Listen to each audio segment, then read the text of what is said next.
Hi friends, welcome back to this follow-up to part 5 of my step-by-step English lesson series. Today, Kitu is with us. Asar, welcome. We prepared a welcome back gift for you. 10 sentences on the board. What's going on here, Kitu? Sir, we told our older brothers and sisters about your single rule theory, but they completely refused to agree with you. These are the sentences they gave us to get pacifized by you to see if your theory actually works. Oh, tell them that these are excellent trap sentences. Let's try. നമുക്കൊന്ന് നോക്കാം. സംശയങ്ങൾ ഉണ്ടാവാം സ്വാഭാവികമായിട്ട്. അപ്പോൾ നമ്മൾ പറഞ്ഞതനുസരിച്ച് കഴിഞ്ഞ ക്ലാസ്സിലേക്ക് പഠിച്ചതനുസരിച്ച് ബീനാണ് പാസീവ് മാർക്ക്. BEEN ആണ് ബി. നോക്കൂ, ഒരു സെന്റൻസ് പാസിവൈസ് ചെയ്യുന്നതിന് മുമ്പ് before you passivize a sentence you must understand the meaning of the sentence and make sure that it has a subject, a transitive verb and a direct object. Indirect objectum കൂടെ ഉണ്ടാവാം, ഒന്നിലധികം objects ഉണ്ടാവാം. നോക്കൂ, അങ്ങനെയാണെങ്കിൽ നമുക്ക് സെന്റൻസിനെ പാസിവൈസ് ചെയ്യാൻ എളുപ്പമാണ്. സെന്റൻസിനെ ഓരോന്നായിട്ട് നോക്കിയെടുക്കാം. ഒന്ന്, കിട്ടു brook the laboratory flask during the chemistry seminar. കിട്ടു ആണ് സബ്ജക്ട്, അറിയാം നമുക്ക്. ബ്രൂക്ക് ആണ് വെർബ്. ദി ലബോറട്ടറി ഫ്ലാസ്ക് ആണ് ഇതിലെ ഒബ്ജക്റ്റ്. നോക്കൂ, ഡ്യൂറിംഗ് ദി കെമിസ്ട്രി സെമിനാർ എന്ന് പറയുന്നത് ഒരു ഫേസ് ആണ്. നോക്കൂ, ഈ പാസ്റ്റ് വെർബിനെ നിങ്ങൾ എങ്ങനെയാണ് മാറ്റുക? Past plus been plus break ആണ്. ഞാനിവിടെ ബീനാണ് ഉപയോഗിച്ചതുകൊണ്ടല്ലോ, എൻ അങ്ങോട്ട് പോയി, അത് ബ്രോക്കണായി, ബി വന്നു, വാസ് സെന്റൻസ് എന്തായി തീർന്നു? The laboratory flask was broken by Kittu during the chemistry seminar. അത് കൂട്ടിച്ചേർക്കുക. Sentence. The school principal will announce the exam results tomorrow. School principal subject, will announce verb, the exam results object. നോക്കൂ, tomorrow morning ടൈമിനെ കാണിക്കുന്ന ഒരു phrase ആണ് അല്ലെ. നോക്കൂ, ഇനി will announceന്റെ പ്രത്യേകത നോക്കൂ. will plus been plus announce. N അങ്ങോട്ട് പോയിട്ട് അത് announced ആയി. നമുക്ക് ഇവിടെ ബി ബാക്കി വന്നു, വിൽ മുന്നിൽ ചേർന്നു. വിൽ മുന്നിൽ ചേരുമ്പോ ഇതിന് മൂഡുണ്ട്, ഇതിന് ടെൻസ് ഉണ്ട് തീർച്ചയായിട്ടും. അതുകൊണ്ട് ഇതിനതില്ല, ഇതിനതിന് ടെൻസിന്റെ ആവശ്യമില്ല. അപ്പൊ വിൽ അനൗൺസ് എന്നുള്ളത് വിൽ ബി അനൗൺസ്ഡ്. ഇതിന്റെ സെന്റൻസ് പറഞ്ഞു നോക്കൂ. The school principal will announce the exam results ആണ്. The exam results will be announced by the school principal.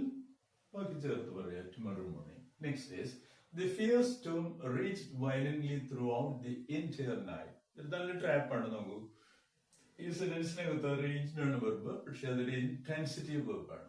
അതിന്റെ ആക്ഷൻ റിസീവ് ചെയ്യാൻ ഒരു സഫറർ ഇല്ല അതിനകത്ത് അല്ലെ. അതുകൊണ്ട് തന്നെ നോക്കൂ, it's impossible four us to passivize this sentence. Several students have submitted their research papers ahead of schedule.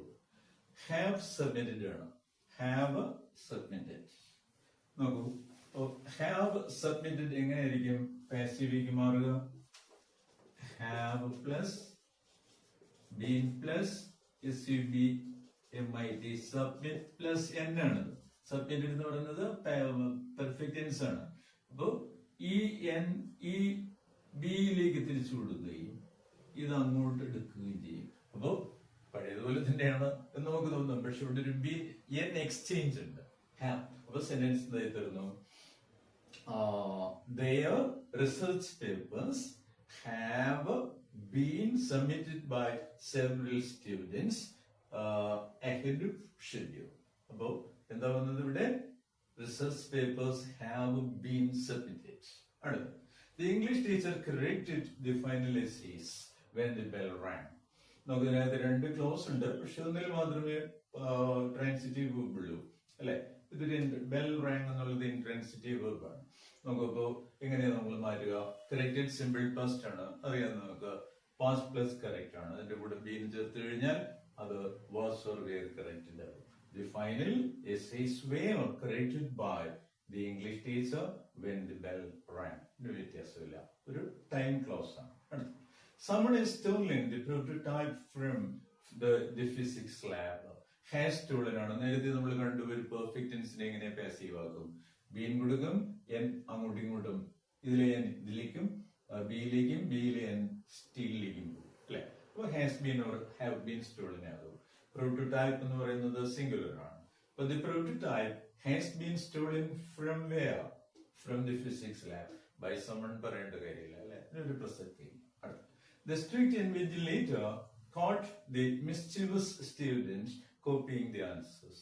ഇങ്ങനെ വരുമ്പോ ഏറ്റവും അവസാനത്തെ വാക്കുകൊണ്ട് തുടങ്ങണം എന്നൊക്കെ പറഞ്ഞിരുന്നാല് അത് ഒരിക്കലും ശരിയാവണമെന്നില്ല അല്ലെ. എന്താണ് ഈ സെന്റൻസിന്റെ പ്രത്യേകത? ദി സ്ട്രിക്റ്റ് ഇൻവിജിലേറ്റർ ആണ് അതിലെ സബ്ജക്ട്. കോട്ട് ആണ്, സിമ്പിൾ പാസ്റ്റ് ടെൻസ് ആണ്. അപ്പൊ നമുക്കറിയാം പാസ്റ്റ് പ്ലസ് കാറ്റ്സ് ആണ്. അതിന്റെ കൂടെ ബീൻ ചേർത്താൽ was caught or were caught കിട്ടും. ദി മിസ്ചിവസ് സ്റ്റുഡന്റ് ആണ്, സിംഗുലർ ആണ്.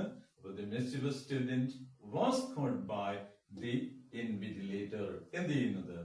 ഈ കോപ്പിയിങ് ദി ആൻസേഴ്സ് തുടർന്ന് എഴുതിയാൽ മതി. അപ്പൊ സെന്റൻസ് എങ്ങനെ വരും നോക്കുള്ളൂ.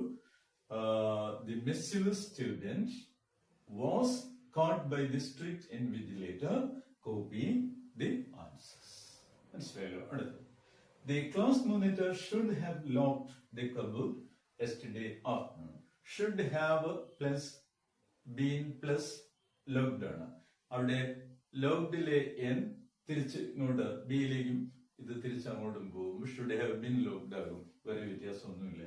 എങ്ങനെ മാറുന്നു? നിങ്ങൾ ടെൻസ് എല്ലാം മാറ്റുന്നത് വോയിസ് ആണ് മാറ്റുന്നത്. അപ്പോ സെന്റൻസ് എങ്ങനെ മാറും? ദി കബോർഡ് അല്ലെ. Should have been locked by the class monitor. എപ്പോൾ? Yesterday afternoon. അല്ലാതെ ഇപ്പൊ യെസ്റ്റർഡേ ആഫ്റ്റർനൂൺ കൊണ്ട് ഈ സെന്റൻസ് ബിഗിൻ ചെയ്താൽ ഉണ്ടാവുന്ന അവസ്ഥ എന്തായിരിക്കും ആലോചിച്ചു. അടുത്ത, they let the latecomers enter the examination hall after a strict warning. ഇത് നല്ല സെന്റൻസ് ആണ്. നോക്കൂ, they let the latecomers. ലെറ്റിനെ നമുക്ക് പാസീവ് ആകുന്ന ഒരു ടൈപ്പ് ഓഫ് വെർബ് അല്ല, പാസീവ് ആക്കാൻ കഴിയുന്ന. മനസ്സിലായല്ലോ. നോക്കൂ, ഇതിനു പകരം നിങ്ങൾക്ക് ഇവിടെ അലൗഡ്, ഇത് പാസ്റ്റ് ടെൻസ് ആണ് യഥാർത്ഥത്തിൽ.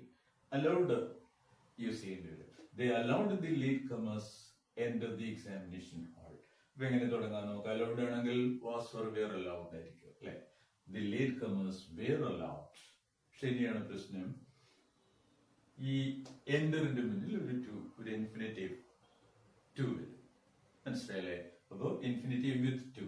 അപ്പൊ സെന്റൻസ് എന്തായി? The latecomers were allowed to enter the examination hall after a strict warning. കണ്ടല്ലോ സെന്റൻസ്. ഇനി last part. The headmaster is going to make the rowdy students clean the playground. Headmaster ആണ്, the headmaster ആണ് subject. He is going to make ആണ് verb. The rowdy students ആണ് object. അല്ലെ. നോക്കൂ എങ്ങനെ തുടങ്ങും നമ്മള്? The rowdy students plural ആണല്ലോ. are going to മേക്കിനെയാണ് നമ്മൾ പാസീവ്, ആ പാർട്ടിനെയാണ് പാസീവ് ആക്കാൻ പോകുന്നത്. ബീൻ പ്ലസ് മേക്ക് വരുമ്പോ എൻ അങ്ങോട്ട് പോയി മെയ്ഡായി ബി ബാക്കി വരുന്നത് ടു ബി മെയ്ഡ്. പക്ഷെ വീണ്ടും ഒരു പ്രോബ്ലം ഉണ്ട്. എന്താണ്? ദി റൗഡി സ്റ്റുഡൻസ് ആർ, കാരണം ഇത് പ്ലൂറലാണ്, going to be made to do what? അതാണ് to clean the playground by the headmaster. ഇവിടെയും ഒരു ടു ഇൻഫിനിറ്റീവ് വരുന്നുണ്ട്. To clean. I made him sing a song. He was made to sing a song. അപ്പൊ ഇങ്ങനെയുള്ള കാര്യങ്ങൾ details എല്ലാം നമ്മൾ വീണ്ടും ചർച്ച ചെയ്യും. ഓരോ ക്ലാസ്സുകളിലായിട്ട് ചർച്ച ചെയ്യും. സ്ഥിരമായി കാണുക. ഒരു സാധാരണ രീതി അല്ലാത്തത് കൊണ്ട് തന്നെ നമുക്കത് തുടക്കത്തിൽ ബുദ്ധിമുട്ട് തോന്നും. പക്ഷെ ഇതിനുള്ളിലെ ആ ലോജിക് മനസ്സിലായി കഴിഞ്ഞാൽ നമുക്ക് നന്നായി ഇത് ഫോളോ ചെയ്യാൻ പറ്റും അല്ലെ. Part 6 drops tomorrow. Till then, goodbye.